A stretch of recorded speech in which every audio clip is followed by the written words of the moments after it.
नमस्कार, माझे नाव शिवन्या जयकुमार फडतरे, इयत्ता तिसरी, राहणार गोजेगाव.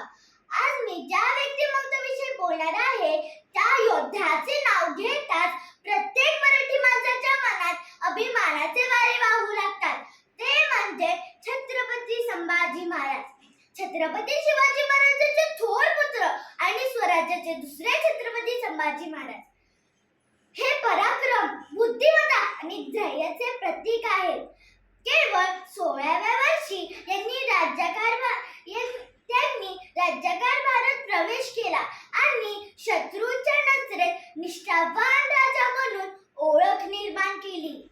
छत्रपती संभाजी महाराज हे केवळ शूर नव्हते, तर अत्यंत विद्वान आणि 7 भाषा येणारे एक अभ्यासू राजे होते.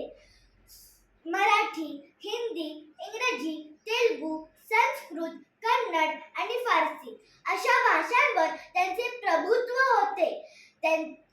त्यांनी बुद्धभूषण सारखे ग्रंथ लिहिलेले जे आजही विद्वतेचे उदाहरण आहे.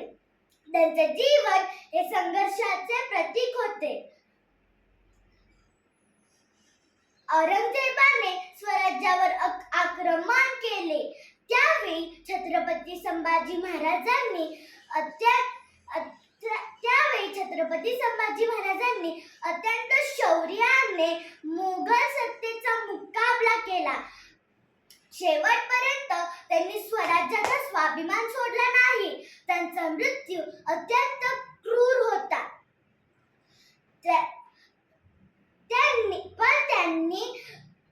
मुघल बादशाहासमोर शरणागती पत्करली नाही.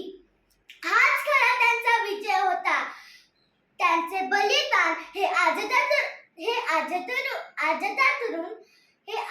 तरुण पिढीसाठी प्रेरणादायक आहे.